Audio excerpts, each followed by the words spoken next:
नमस्कार प्यारे विद्यार्थियों।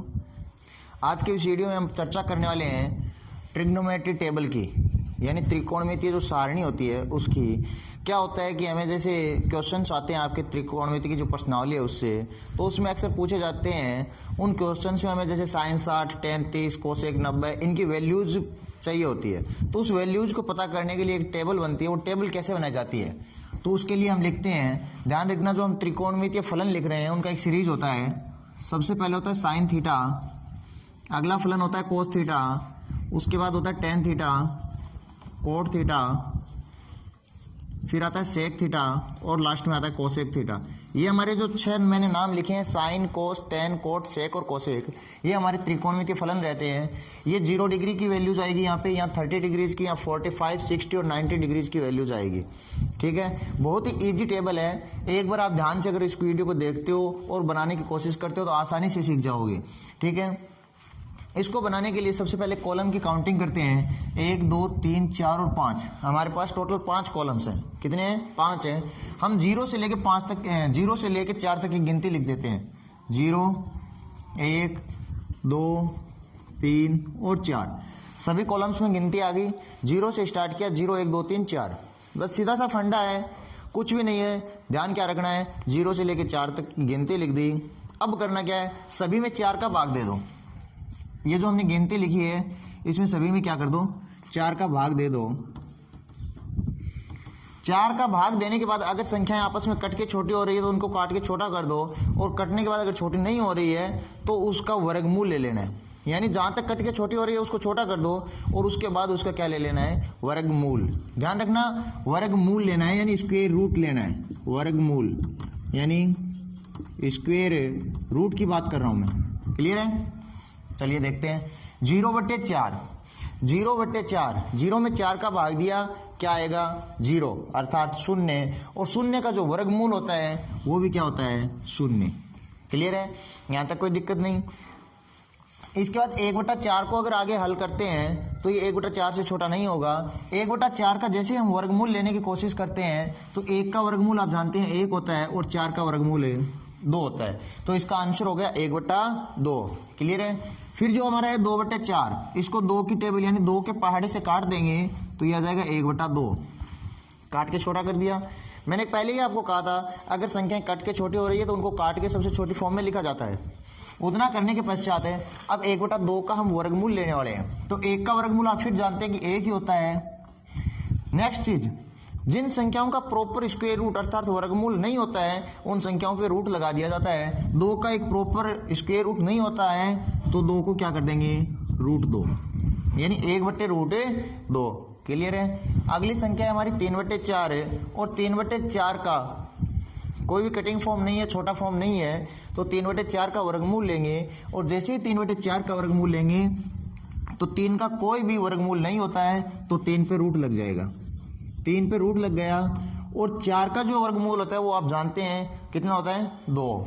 तो इस ये वैल्यू आ गई आपकी √3/2। क्लियर है? इसके बाद अगली संख्या है 4/4 है, और 4/4 को जब काटते हैं तो आंसर आता है 1। और आप जानते हैं 1 का स्क्वायर रूट अर्थात वर्गमूल कितना होता है, 1। देखो कितना इजी था। 0, 1, 2, 3, 4 ये 5 संख्याएं लिख दी। 5 संख्याएं लिखने के पश्चात सभी में 4 का भाग दिया। 4 का भाग देने के पश्चात अगर कोई संख्याएं कट के छोटी हो रही है तो सबसे शॉर्ट फॉर्म लिख दी।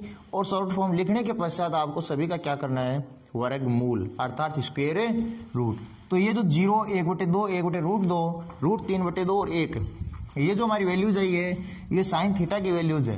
अब आपको अगर चाहिए कि साइन 0 की वैल्यू क्या होती है तो साइन 0 डिग्री की वैल्यू 0 होती है। आपसे पूछा था साइन 30 डिग्री की वैल्यू तो 1/2। इसी प्रकार हमारे पास साइन 45, साइन 60 और साइन 90 की वैल्यूज फाइंड आउट हो गई। उम्मीद करता हूं यहां तक कोई दिक्कत नहीं है। और अगर यहां तक दिक्कत नहीं है तो इस पूरी टेबल में कोई भी प्रकार की दिक्कत नहीं आने वाली, क्योंकि यहां से ये टेबल पूरी क्लियर कट बनने वाली है। ठीक है, तो वीडियो को कंप्लीट देखना। चलिए, जैसे ही साइन की वैल्यूज आ गई, साइन की जो वैल्यूज है उनको बैक साइड से लिखना स्टार्ट कर दो। अर्थात जो साइन 90 की वैल्यूज है वो cos 0 की होगी। साइन 90 की वैल्यूज किसकी होगी, cos 0 की। अर्थात बैक साइड से लिखना स्टार्ट करो। सबसे अंत में वहां 1 था, सबसे पहले आ गया। उस 1 के बाद √3/2, उसके बाद 1/√2, फिर नंबर आता है 1/2 का, और फिर नंबर आता है 0 का। यानी जो सबसे लास्ट की वैल्यूज थी वो सबसे पहले आ गई और सबसे पहले वाली वैल्यूज सबसे लास्ट में चली गई। क्लियर है? ये हमारी कोस की वैल्यूज आ गई। किसी को कोई दिक्कत है? यहां तक दिक्कत नहीं है, साइन और कोस की वैल्यूज आपके पास आ गई। फिर बात आती है हमारे पास टेन थीटा की। तो एक फॉर्मूला छोटा सा याद रखना, टेन थीटा का जो फॉर्मूला होता है वो क्या होता है, साइन थीटे बटे कोस थीटे। यानी साइन बटा कोस जो होता है वो टेन का फॉर्मूला होता है। यानी साइन की वैल्यूज में कोस की वैल्यूज का भाग दे दो, साइन की जो वैल्यूज है उसमें कोस की वैल्यूज का भाग दोगे तो क्या फाइंड आउट होगा, टेन की वैल्यू। तो सबसे पहले साइन बटे कोस यानी 0 में 1 का भाग देंगे। हमेशा ध्यान रखना, बहुत ही इंपॉर्टेंट चीज है, शून्य में अगर किसी संख्या से भाग दिया जाता है तो हमेशा ही शून्य प्राप्त होता है, लेकिन अगर किसी संख्या में शून्य का भाग दिया जाए तो हमेशा इन्फिनेटिव अर्थात अनंत प्राप्त होता है। 0 में 1 का भाग जैसे ही देंगे यानी 0/1 है तो आंसर आएगा 0। ये tan 0 की वैल्यू हो गई। इसके बाद 1/2 डिवाइडेड बाई √3/2 यानी 1/2 में भाग देंगे √3/2 का, 2 से 2 कट गया और हमारे पास आंसर बचेगा 1/√3। क्लियर है? नेक्स्ट जो वैल्यू है 1/√2 में भाग देना है 1/√2 का, तो ये प्रॉपर कट जाएगा और आंसर आएगा 1। ठीक है? उसके बाद √3/2 में 1/2 का भाग देंगे, 2 से 2 कट हो रहा है, उत्तर आ रहा है √3/1। आप जानते हैं गणित के अंदर किसी भी संख्या में 1 से भाग दिया जाए या किसी संख्या को 1 से गुणा किया जाए तो उस संख्या पे किसी भी प्रकार का कोई प्रभाव नहीं पड़ता है। तो √3/2 में 1/2 का भाग दे रहे हैं, 2 से 2 कट हो गया और आंसर आ रहा है √3। फिर आता है 1/0 यानी 1 में 0 का भाग देना। जो अभी मैंने चीज बताई थी कि किसी भी संख्या चाहे वो 1 हो चाहे कुछ भी हो, अगर शून्य से डिवाइड कर रहे हैं तो हमेशा क्या आता है, अनंत। उसका सिंबल इस प्रकार से होता है, हिंदी में अनंत बोला जाता है जबकि इंग्लिश में इन्फिनेटिव बोला जाता है। क्लियर है? ये हमारी tan की प्रॉपर वैल्यूज फाइंड आउट हो गई। जैसे ही tan की वैल्यूज फाइंड आउट होती है सेम वही काम करना है। कौन सा काम? जिस प्रकार से कोस की वैल्यूज प्राप्त करने के लिए आपने साइन को बैक साइड से लिखना स्टार्ट किया था, उसी प्रकार कोट के लिए tan को बैक साइड से लिखना स्टार्ट करो। सबसे लास्ट की वैल्यूज इन्फिनेटिव है, सबसे पहले आ गई, उसके बाद नंबर आता है √3 का, फिर नंबर आता है 1 का, 1/√3 और 0 सबसे शुरू में था तो 0 कहां चला गया, सबसे लास्ट में। उम्मीद करता हूं यहां तक आपको कोई दिक्कत नहीं है। साइन की वैल्यूज बहुत इजी तरीके से आपने फाइंड आउट की, साइन को बैक साइड से लिखा, कोस आ गया। साइन की वैल्यूज में कोस की वैल्यूज का भाग दिया तो आपके पास tan की वैल्यूज आ गई। tan की वैल्यूज को पीछे से लिखना स्टार्ट किया, कोस की वैल्यू कोट की वैल्यूज आ गई। और दूसरा तरीका भी था, अगर कोट की वैल्यूज आप इस प्रकार से निकालो, कोस बटे साइन यानी कोस थीटा की वैल्यूज में अगर साइन थीटा का भाग दो तो भी किसकी वैल्यू जाती है, कोट थीटा की। क्लियर है? अब बात करता हूं सेक थीटा। ध्यान से देखना, सेक थीटा। सेक थीटा यानी जो सेक होता है वो कोस का अपोजिट होता है, यानी सेक का सूत्र होता है 1/कोस थीटा। ध्यान रखना, सेक किसका उल्टा हो जाता है, 1/कोस का। यानी जो भी कोस की वैल्यूज है उसको 1 के बट्टा में ले जाओ, कोस की वैल्यू जो भी है उसको 1 के बट्टा में ले जाओ, किसकी वैल्यू आएगी, सेक की वैल्यू आएगी। तो 1 को, सेक का उल्टा कोस होता है तो ये हमारे लिए इंपॉर्टेंट होगा, इसको 1 के बट्टा में ले गए यानी 1/1 और 1/1 क्या होता है, 1 होता है। फिर आता है √3/2, इसको 1 के अपोन में लेके आओ यानी 1 के बट्टा में लेके आओ। जैसे ही √3/2 को लेके आओगे आंसर होगा 2/√3। यहां से सेक 30 की वैल्यू आ गई। 1/√2 को 1 के अपोन में लेके आओगे √2। कहने का मतलब जो वैल्यूज है वो अपोजिट हो जाती है, चेंज हो जाती है, ऊपर वाली वैल्यू नीचे, नीचे वाली ऊपर। 1/2 को लेके आओगे तो ये 2/1 बन जाएगा यानी 2।